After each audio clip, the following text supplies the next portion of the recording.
Sister Thomas, would you come? I'll be in that car group. So Brother Setlowski, myself, you, and Sister Salski. And when you finish working Cherry, then I want you to work Holly. Thank you very much. So we're going to hit the territory. Is it on the same street as this? It's right off of this road. All right.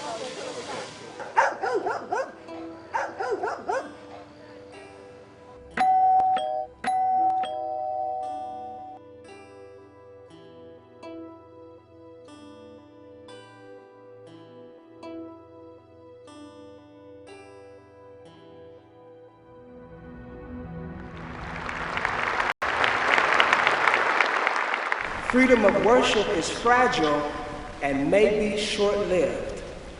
Overnight, certain events may ignite nationalism and patriotism, and suddenly we be faced with a test.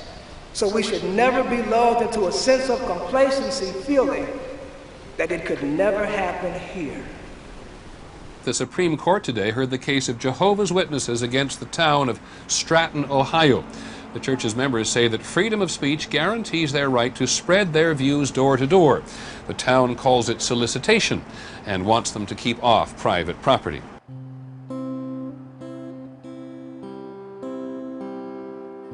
Stratton, Ohio is a small village that it's so small you could spit across it. It's got a total of 320 citizens that live there. It's only got 70 houses. It's got some mobile homes. Small, friendly community, smaller than Mayberry. Yeah, I knew him, knew his dad. The boy, yeah. These gentlemen here can go to war, put their life on the line, and let them people reap the harvest. What would this country be like if everybody felt like the Jehovah's Witnesses? We don't have to go to war. You understand me? It's the veterans in town. Some people have called my office and complained about Jehovah's Witnesses, as well as other scam artists, and I'm not saying that the Jehovah's Witnesses are scam artists. They've been to the house of Don and Mary Cunningham. Don Cunningham was Sergeant Cunningham in the Korean War. Jehovah's Witnesses do not believe in fighting for their country. They don't believe in saluting the flag, which he fought for, and he fought for their freedom, so they could do what they want to do. If the Jehovah's Witnesses want to stand out there on the street and holler and preach, they can do it all they want to. It won't bother me one bit. But this is my porch. That's right. A group of ministers, female ministers, 4 as a matter of fact, went to the village of Stratton, not to go from door to door.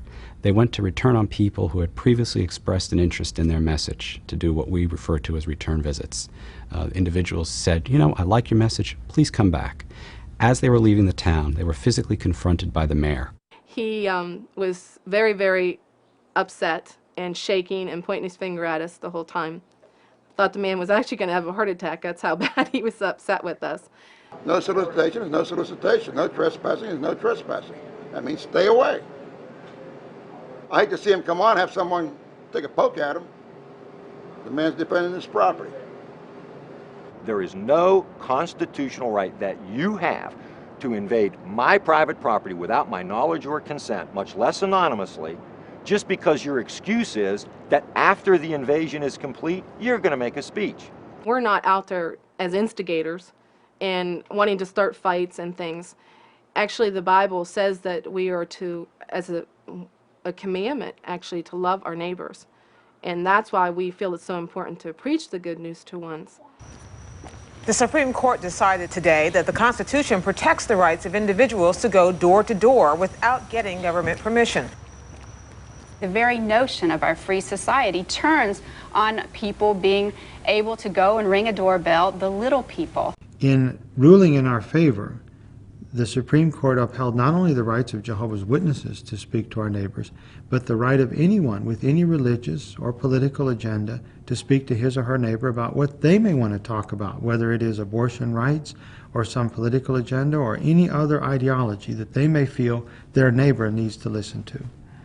Having to tolerate someone coming up to your front door and delivering a message that's unwelcome, at least until you politely close the door and say, please go away, may be an inconvenience, but there are lots of inconveniences we tolerate to live in a free society. What you're talking about is a succession of unpopular groups and unpopular messages that for 50 years have vied for public attention and want only to be communicated, want only to have their hearing. The fact that the witnesses have laid groundwork for a legal structure, for a system of rights, in which the unpopularity of one's message isn't reason to suppress it, but all the more reason to defend it, is really one of the beauties of the system. Maybe we can come back next Saturday? Is that good, maybe? Their tenacity comes from a deeply held belief that it is their sacred duty, their duty to God, to continue to articulate their message. That confronts people. And to the extent that groups like the Witnesses have an imperative to rattle our cage, so much the better for democracy.